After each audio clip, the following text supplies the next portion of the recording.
sitting on the floor for this one. I have a rare kid-free day, thanks to hospitalization. Not gonna get into it, but anyway. So looks like the five emperors are still together, despite my best efforts to make everybody hate me.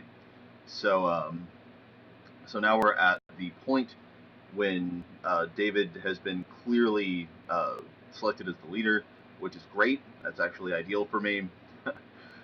Because no one likes whenever I lead. I'm really, really bad at it. So I'm glad that David is now the leader. He's actually very good at it, and we're just going to move forward with that. So uh, I have been doing my own stuff for the last couple of months during the hiatus, working on my own game design, running some games, nothing really gigantic. Um, and I've refined my thinking about a few things. I started another project based on this system, in addition to the other projects based on my own systems that I have continued and developed. Um, and it brought a lot to light for me as I was working on it, and I kind of had a lot on my mind, and I had to choose between typing it out, which was kind of cumbersome, or just talking to you guys about it, and I opted for talking, so as I can. That's what my kitchen floor looks like, by the way. It's some knitting stuff over there, and I think that's a bottle of penicillin. It looks kind of tacky, actually. I probably should have moved that. Whatever. Okay, so um, where we are right now in doing everything, it looks like that we're going to be releasing the pay what you want module is a very, very slim thing. It's not going to be as grandiose as we had originally anticipated, which is fine. We're just going to slim it down and release it, like serialize the release. This is David's idea, and I support that. Actually, I think it's a very good idea. I think pay what you want is a fine model for building an audience. It's what it's for, and people can kind of put in tips in our little jar if they want to, and that'll kind of help us uh, find our audience with this thing, which is one of the big first hurdles to making a new game line rather than just a game product. And I think that we really do look at this like it's going to be a game line with multiple books that it supports. So really, what we're doing is we're laying the foundation for that right now with the serialized release. Right now, our excellent artist Krzysztof Kowalski, the guy that I found and I've been paying, has got 4 character portraits done. 2 of them are being reworked to David's specifications as we speak. He's working on that. And right now, I've overpaid him a little bit for what we've commissioned him for, because the original idea was to commission him for all of the art of the thing and for it to be one product, but for Have It to Be, listen to me. Uh, but that's because we're going a different direction with that now. What I've decided to do with that is, since I've overpaid him a little bit, I'm going to get the chapter header that is in the direction for done by him, and we will simply repurpose that as the pay what you want cover, in addition to the chapter header if we ever compile it. After that, I think that rather than having a set thing like we do right now with him, I'm just going to renegotiate the back end of his contract. Not that he has a contract, but the back end of our business arrangement, I guess is what I should say. And what we're going to do with that is just say, hey, look, you're a fine artist and you're going to fine price on this. So here's what we'll do. Depending on audience reception, let's just make it optional for you to continue working on what is now going to be the covers of the serialized edition. And during that time, we'll just keep our options open and see if there's another artist that we could get. Uh, Mostly because even though he's giving us a good discount, that came with the price of time. He has to deprioritize us in his roster of things because we're simply paying him a lot less than his other clients. And that's completely reasonable. Unfortunately, it's gotten to the point now that it's been in so long that the deprioritization is really hurting us.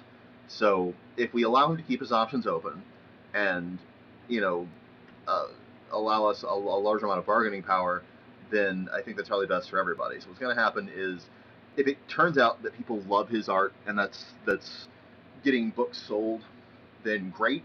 We'll just hire him again and just pay him a little bit more. No problem. We'll be able to afford it. And if not, if like we're not making a lot on our end, and his art is just a big cost sink for us and time sink for us, well, David's already got some other artists lined up who do quick, beautiful work for a smaller dollar amount, um, and we'll just go with them. if it turns out Kristoff is not like a key component to the the aesthetic of the game. David, you've already spoken with me about hiring artists that are more intimately familiar with the source material, and in this case, Journey to the West is really like the central document we need the artist to be familiar with, and not just familiar like having read it once in college, but someone uh, who has internalized it by living through in one of the cultures that it's been impacted in, China, Japan, Korea, places like that. That's I think that's fair. I think Kristoff's style is fine and very professional, but I mean, he's not he didn't grow up in an Asian culture. I mean, I don't think any of us did either. But in the case of the art, it's really hurting it. And David, you're living in China, so you've been immersed in Asian culture for many years. Like you're very familiar with it. And so your opinion on whether or not this is going to fly in a Chinese market is really important, and I think that you have better read on that than any of the rest of us in the team. So, keeping with that feedback you gave me, I think keeping our options open for an artist is completely understandable on all parts. And this isn't ending badly. We're not like missing a payment to him. We're not telling him to get lost. He's not giving us the finger. We still have a lot of goodwill with this, so we've kept our options open there, and that's good. Um, we're gonna as we as we stumble forward as a new business, and we're a new business. We're going to have these moments where we're just not certain about certain aspects of the business yet. So we might initially get into something where we've overcommitted or made a mistake, and it's important to stay as fluid and adaptable as possible so we don't get tripped up and generate a lot of like bad press. I know that EOS classically blundered pretty hard, and I don't think that they really went through anything differently than what we're going through right now, just not having quite enough money, not having a lot of experience, that kind of thing, growing a new audience out of basically nothing. They just found people online and it started growing an audience. So, and in EOS, I mean, like, you worked with them for years, like Jesse, Shin, like those guys. They're not terrible people. They're not like evil monsters. They're just much like us. They're just people trying to run a business and not super familiar with it yet. Uh, so so yeah, just as an example of how easy things could turn away from us, we've got to be careful. We got to be careful with what we release officially. We've got to be careful with how we deal with our business partners. Um, we've got to be really careful because doing things online, it's a very volatile market. We've got to be goodwill is extremely hard to come by, but game lines live and die from goodwill. So okay, so that's all the business stuff I really wanted to talk about. The only other business thing I want to talk about actually dovetails with my game design, and I'm gonna try to put that as comprehensively as I can because it's actually kind of complicated. Um, I've been thinking about the design of the game and like the goals we're trying to accomplish with the design. David, you are working on a world document right now, which is great. I think we're all really excited to read that one. I know I am. But I'm the rules guy. That's kind of my thing. Uh, and I've been contemplating like what we need to be doing with the rules, and I've come to some points which dovetail with like what we are trying to accomplish as a business with the game. Let me give you an example. Right now, with the character creation system, it's pretty simple and streamlined, but it could go one of two directions. We could either give a lot of options to a new player so they can make whatever kind of cool thing that they want at the expense of making it more complicated, or we could streamline it even further. I actually, for the product I was working on, I developed a system where you basically only make one decision whenever you start a new character. You just choose between one of three cases, and it gives you everything you need. You get one power, and that's it. You're done. You made your character. Go. Because of how simple the system really is, we can streamline it to that degree where a brand new player only has a very small amount of options, which makes it much easier to get into. And the reason I bring that up is because there is a barrier to entry in the game. And if we are trying to attract new gamers who have never played a role playing game before, if that's one of our goals as a business, it would behoove us to have that second option, the highly simplified character generation system, so that we incrementally increase how many choices they have, and the complexity of how the character plays. That's how they do it in World of Warcraft. It's a very successful business model there. That's how they do it in Magic the Gathering. A lot of successful games have that very, very small barrier to entry with the character generation, and then they later add more dimensions and options. But if we don't, if we are targeting specifically gamers who liked the old stuff, then it would make more sense for us to have the more complex options. Because those gamers already know how to play role playing games. They know how to play games, they're familiar with what it means to build a character, and so having a dearth of options there allows them to immediately start engaging with that material.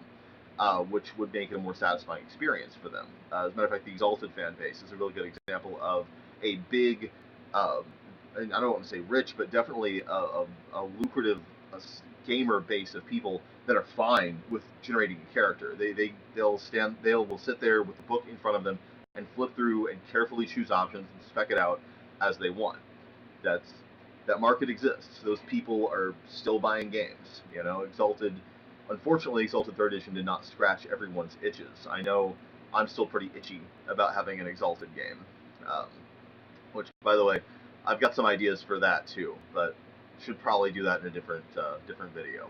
So we'll get to that eventually.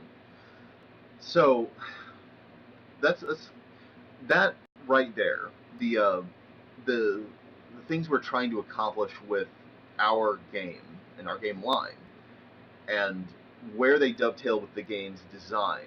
That's something I wanted to bring to everyone's attention. That's actually the reason I'm making this right here. Uh, the complexity of character generation is not the only barrier to entry. There's a lot of them. Anytime you are asking a GM to make any prep work, that's a barrier to entry. The bigger you make your game manual, it's a barrier to entry. Cost is a barrier to entry. Availability is a barrier to entry.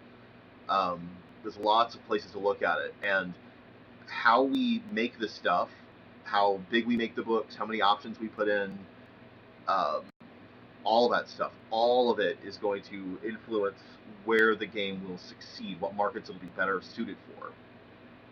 So now that David is in charge, now that he's the guy wearing the big hats, which that was me for a little while, but it has become David, I wanted to ask the question of what markets are we going towards? Now, when I made the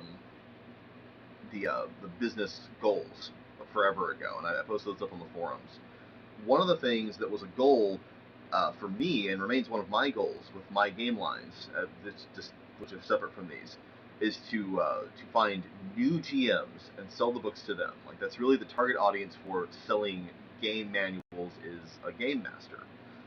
Players don't really buy them. And the reason they don't is because they don't need to.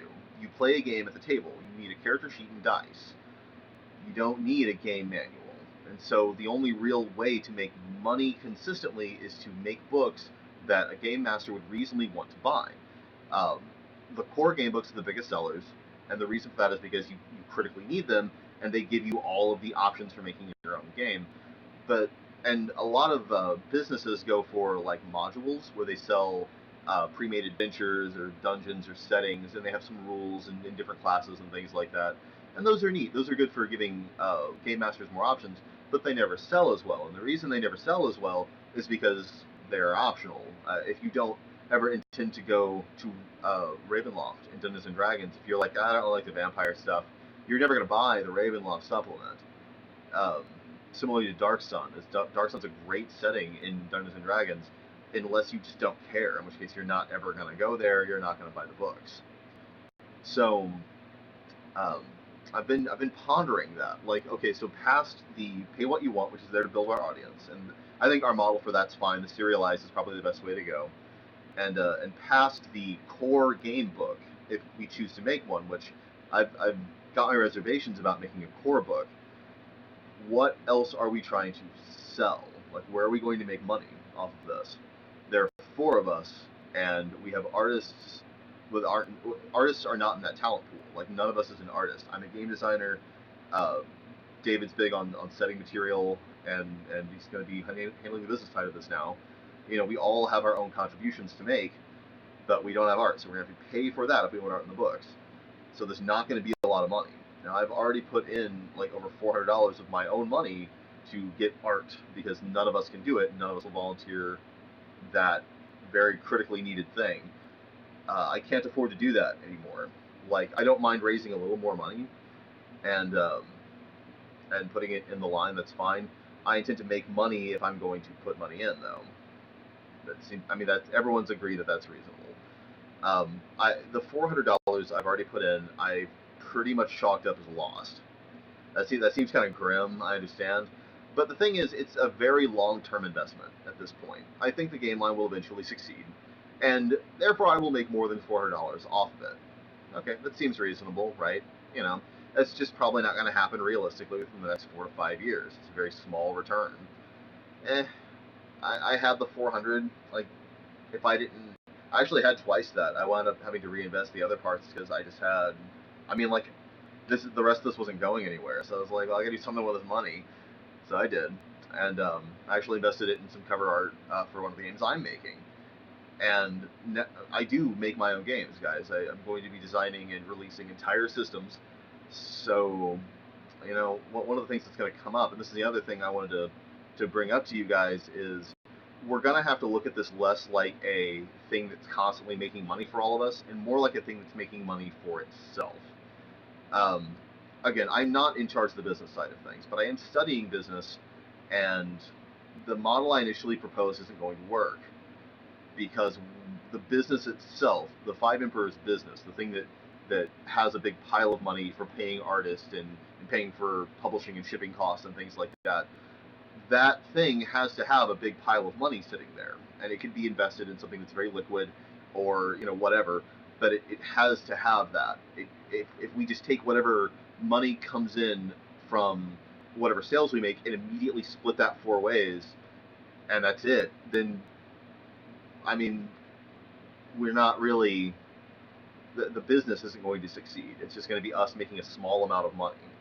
So what I would like to propose happening, since my time is going to very rapidly be consumed not only with my work making these game lines and also with school, because I mentioned I'm in college, I'm studying business. But on top of that, I'm a father of 2 children, and one of them is in school now. So like I'm a pretty much a stay-at-home dad. I work from home, and like I don't really have a lot of time during the day, you know. So whenever I sit down in front of my computer or in front of my notepad and I start to design a system or start to write the material for a system, that's edging out other activities I could be engaging in. It has what you call an opportunity cost. I'm sure most of you are familiar with that. And that opportunity cost is time with my kids, time working on the paperwork that I have to do for them because they're in school, time with my wife, and time that I'm studying, and also time that I'm working on other projects that will make me money. So that seems kind of grim. But here's the thing. I love this project. David, Vic, you guys are all my friends. You know, I want to do this. I really do. So at the core of it, I know I've been a bit of a jerk lately, but I do want to do this stuff. I do want to make certain it happens and succeeds. And I'm going to keep working on it as long as you guys will have me. And I hope that's for a while, because I've really enjoyed what we've been doing so far. It's just been difficult, stressful, and expensive. So, all that being said, what I'd like to propose as far as making the business succeed, and this is something for David to take under consideration because, again, David is now in charge, not me, in any way. David's 100% the guy wearing the leader hat. So what I'd like to propose to David, to you, is we need to be offering you, as the guy who's in charge of the money, the business, everything, you need to be talking to me and Vic and Jurg and yourself about like what we will take and what our time and efforts towards the products wind up being worth. So like, for example, you have a lot of ideas for a lot of different rules right now, like the transformation mechanics. That's a really big stickler for you. Like, you really want those done. I've deprioritized them. I haven't worked on them. It won't be hard. We've already discussed what they're going to look like. So I mean, I could crank those out in 24 hours probably, given my druthers. But like, that's still taking that time. So what I propose happening is whenever the Five Emperors, whenever they sell any product at all, as a core game company, I think all of that money should just go into the Five Emperors account, whatever PayPal account, whatever we had set up for that. David should be the sole person in charge of that. And the reason he should be the sole person in charge of that is because I think he should be the one paying us to put stuff, to make content for the Five Emperors. So what'll happen is, once we get this core product done, which, I mean, we've got enough now to publish. We just need to get that last piece of art and to get it kind of edited and cleaned up. And again, I'm paying for the editor on that. Like, I know this girl who's going to edit it, so it's not going to be a problem for me. I've got a great price. She agreed to do it. She's a gamer and an editor, and she's got like a bachelor's degree, so she's definitely qualified. And it's mostly just lining up the schedules and making sure we know what the final content's going to look like before we send it to editing and get it paid for. But once that's done, once that's all compiled and finished as a product, um, whenever we want to add more stuff to it, be it another product or another set of mechanics or whatever, however we want to release that, we need to think about, okay, first of all, how are we going to market it? And then who is going to be doing what for that project? For example, if I was doing the game design and writing for another module, and Vic was going to do like layout, say, I don't know if you're really, I know that you do graphic design, Vic. I don't know if you do layout or not, but like, let's say that you had some layout software and you're like, I'll do the layout for it. David needs to be the guy in charge of saying, okay, Joel, how long is that going to take? You know, here's my idea. Let's pitch it back and forth. How long is that going to take? What's that workout going to look like? And how much is that going to cost the Five Emperors? Like, how much is your time worth? Classically, I've been doing the 1 cent per word freelancing rate. That's what I've valued my time at. I think I'm going to add to that a little bit if I have to design mechanics ex nihilo. If I just have to like design them from scratch, I'll make a price for that too. And then the actual writing, 1 cent a word, I think is fine. And same thing with Vic and everybody. We need to figure out like what that's going to cost the business. And I think all of us are pretty much okay with working for some small amount of like we'll get paid later. But I think it'd be wise as we make money with the Five Emperor stuff to just put that in a nice Five Emperors pile, and then whenever David accepts the finalized work, he just sends that to our individual accounts. That way, we're incentivizing ourselves to work because we are getting money for it, and we're getting to see the product that we want. And the Five Emperors isn't going under because they always have, the company itself will always have some money there to take care of stuff. You know, paying us or paying an artist or paying for publishing costs for actually making the physical books and shipping them out to places, whatever. That's something that's the model I'm proposing to David. Since again, he's got the big hat on. I think that would get the best work out of us, and I would definitely be comfortable working like for okay, this whole project is say like $400. Okay, fine, but you know we've only got $100 in the Five Emperors account. How much of that will you take as credit? And I'll be like, okay, well I'll tell you what, I'll take the whole thing as credit, and then just as it comes in, just make payments towards that 400, and then whenever that gets zeroed out in the ledger is when I get paid. That's fine. What that'll also do is that'll keep us as a team very disciplined, so that we're focusing on making product that is selling and making the business money. Instead of just doing whatever we want, we can work towards what is the best for the line. And again, I've got some ideas with that. The other thing I wanted to do in addition to that, and this isn't an alternative, but you can think of this as an alternative thing or an additional thing. I like to do it as an additional thing. Is like I said, I was working on a project that uses the Tiancheng, whatever we're calling it, system, and it's got a few tweaks in it, but basically it's like almost like an adventure module or setting module, and it's got alternate character generation systems. I've got a revised action chart in there, a revised effect chart. I've got some streamlined rules. I've got little subsystems for doing like hex crawl stuff, and that is stuff. A lot of this stuff doesn't need to be in the core rules. A lot of this stuff is stuff that's really very cool for the module I'm making, but it doesn't need to be part of the main line. It should be something that if GMs want, they can buy this product and it's compatible, and if they want to run the stuff in it, they can, or they can just take parts out or whatever. It's modular. It has elements they can add to their games. I think that strengthens it as a product, but it's very much my own passion project. It's a little post-apocalyptic thing, kind of in the vein of Fist of the North Star. And because it is mine, because I don't care for David to have any oversight over it overall, or anyone else, I want to be the one financing it. I want to put in all the money for the art and the editing and the layout and everything. I will take care of it either through my skill or I'll pay someone for it. And what I would like to do is give us all the option to do that. I know Vic makes his own games, so this isn't going to be a problem with him at all. And David, classically, you've published more than a few games yourself. So the reason I want to do it that way is with something like that, if I put that up for sale, that helps Tiansheng. It's basically free advertisement for Tiansheng. It's another product, kind of like you see a lot of products for Wizards of the Coast, Dungeons and Dragons open game license. It's kind of like that. Whenever it sells copies, I'm not going to put any of the money into the Five Emperors. It's all going to go to me because I'm the guy who made it and fronted the cost for it. But because so essentially, I will be making a product for my company, for the Mushroom Press, that I will keep the profits from. And it is compatible with Tiansheng. And I think we should keep that as an option for all four of us because we've made the system together. I'm fine with David being in charge of the Five Emperors. I'm fine with David being in charge of the line overall. And I do think that we should combine our efforts because, many is better than one, and centralize releases for the Five Emperors. But in addition to that, I think each one of us has a pretty valid claim to the system. I mean, like the social system is definitely Jurg's. A lot of the modular elements are all Vic's idea. An enormous amount of it is my reworking of the older system, and we wouldn't even be here without David. I mean, like there's so many parts of the mechanics that originated with him that they just become so entangled over the years that really, like everyone has said, each one of us four has a really solid claim on the system.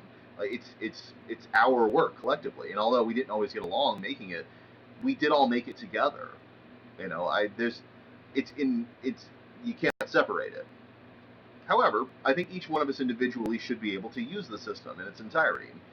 Now, to keep so there's no bad blood, whenever we do one of these passion projects like this one, I think it's probably best to at least seek David's approval to make certain that we're not making something that's wildly out of the off the beaten path of Tiansheng. We do want to, for the most part, keep a cohesive whole. But really what I'm making with this module is a single planet and a bunch of different optional rules for doing like a post-apocalyptic planet crawl thing. That's what it really is. And you could, if you were just a person who just bought, say, the theoretical core rulebook of Tiansheng, and you're like, well, I want to do a post-apocalyptic thing, you could additionally grab this product and use it together. It's pretty cool. So in this way, we get the best of both worlds. We get to individually do our own things and pursue our own creative visions and make our own products for our shared system. And in addition to that, we also have a central kind of flagpole system that we can all work on together under David's guidance, because he's, again, the guy in charge of that. And we can use that to be like the main gathering point of most of the money and releases. So that's the stuff I want to talk to you about. So just to recap before I get off of here, there were three main points. The first one, of course, being, and I think I've said this about a million times so far, David's in charge. I'm fine with that. I'm taking orders from him. Anyone has any feedback on any of my work, just give it to him, and he will filter it to me. Not a problem. I know I've burnt some bridges down with you guys, so that's cool. You don't want to talk to me, that's fine. I'm still here working with you guys. No bad blood, no anger, all done. So that was the first main talking point, was like David's in charge. Let's rally around that. Second talking point, the art. I'm actually gonna compose an email to Christoph as soon as I'm off of here, tell him about these new terms. So we should be seeing the two reworked character models that David's specifications. And additionally, we should get one more big piece of art out of him, kind of a cover piece. It's not really a cover piece, it's a chapter header, but I mean, we can repurpose it as a cover piece, no problems. So that's the second talking point. The third talking point, business model wise, is we need to, I think it's best to treat this as a business and therefore be disciplined with our money with it, and keep profits centralized for the business of the Five Emperors, and have David in charge of doling that out to each one of us as we contribute towards making products. And the second thing is I think we should be able to make our own products that are not directly entangled with the business of the Five Emperors. In this case, this would be a mushroom press product, one of the passion projects I'm making, and we should be able to keep any profits from those personally, and just have them in the same umbrella, so that we have the best of both worlds as far as having a central thing that we've all worked on and having our individual artistic visions realized. So, taking a half an hour of your time, guys, thank you very much for watching and listening.